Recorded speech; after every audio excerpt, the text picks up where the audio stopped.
place has no meaning. You're dead wrong, and you know it. And I understand. And I want to turn around right now and run away and hide. But you have to understand, Zach, I'm not trying to hurt us. I'm trying to save us.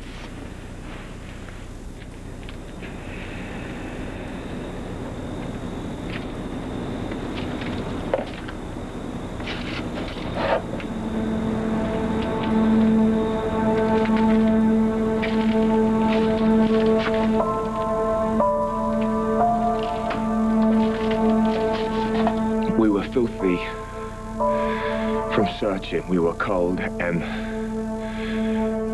we were exhausted. I mean, I felt like my heart had been ripped out of my chest. Kendall was holding on to every last single piece of hope. And I convinced her that Zach and Greenlee were gone.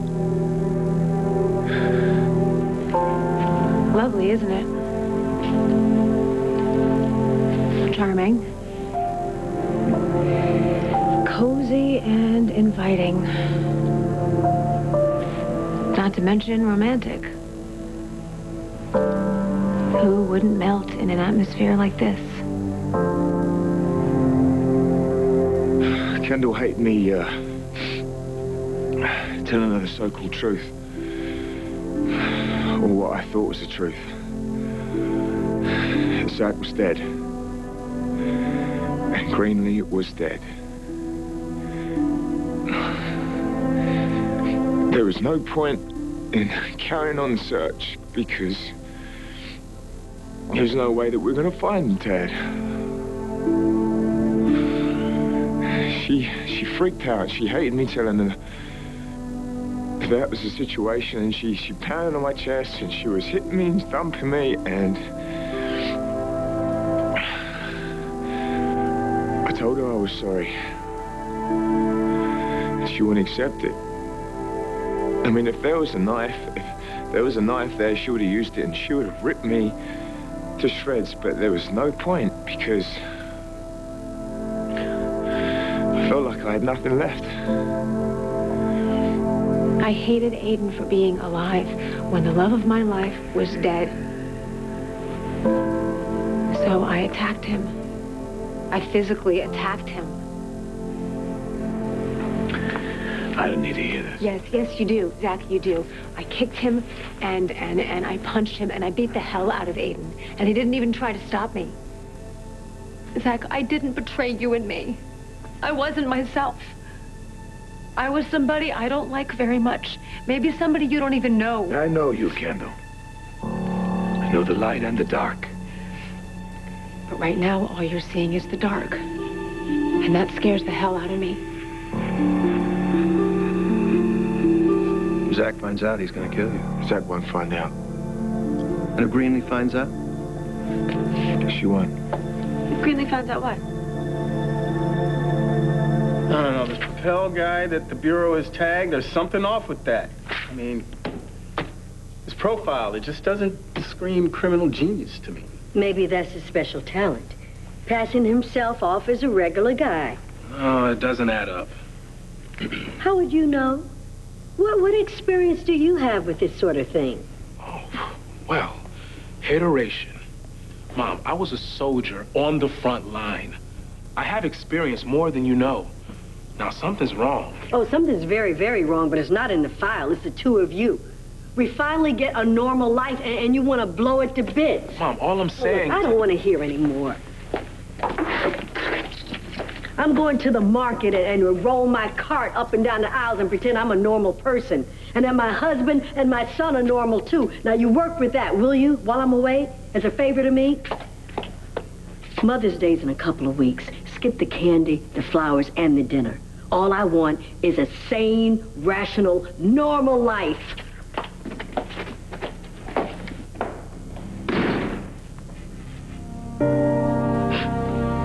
Normal. Wow. After the 20 years I just went through, I will never be normal again. Yeah, me either. After Baghdad, I don't know who I am anymore. It can't be easy. Face to face with all that death over there in Iraq? Oh. Yeah, well, I caused some of it personally. You were in a war, Frankie. You couldn't save everybody. I actually killed 3 people. Enemies. You either take them out or they take you out, right? U.S. infantry. What? I caught a kid on the street, beaten half to death. Couldn't been no more than 15. Said he got into it over some girl he liked. A girl from a rival sect, or some set or something. Anyway, I took him in to get him patched up, but I didn't think to check him for weapons. Oh, God. I know how this ends. Guy takes out a gun and opens up and kills 3 patients lying on their bed. Not just our guys, my personal friends. Then he offs himself. This wasn't your fault, Frankie. That's what they keep telling me. So whose fault was it? This is war, man. War is insane. War is hell. Well, if war is hell, what does that make me? No, whoa. Don't do that, man. Don't carry this on your shoulders alone. You gotta let it go. How? Tell me how. Frankie. Don't tell Mom. She thinks I'm a hero. But I'm a murderer. I might as well have pulled the trigger myself. You were not a murderer. You were in service to your country. Now that really has got to count for something. Dr. Hubbard. Angie, remember? Angie, come on in, come on in. Thank you. Yeah, it's good to see you. But can I get you something, or? Yes, you can. My life back. Jesse is so caught up in your file that he can't let go of the past. I mean, the more information you give him, the more fixated he is on things he can't begin to understand. Well, I thought it would help him working on the story with me. I thought it would put things in perspective. No, the only thing Jesse thinks will put it in perspective is finding out exactly what happened. Why he was targeted. Who was after him. What they wanted. Papel is the answer to most of those questions. Most isn't good enough. Jesse won't rest until he knows all. Some of our questions may never be answered. I understand that, but Jesse can't. And that's why I'm asking you, Robert. I'm begging you, really, as a favor to me. Back off. So, what was the most romantic thing that I ever said to you? We were standing on the terrace. The sun had just come up, and you said that I was even more beautiful in the morning sun than I was under the moon and the stars. Wow.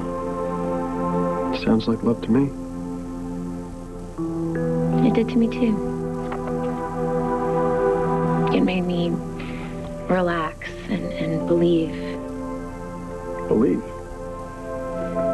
That you might be ready for a different kind of woman. Not a spitfire like Kendall and Greenlee. I'm kind of the opposite of that, in a way.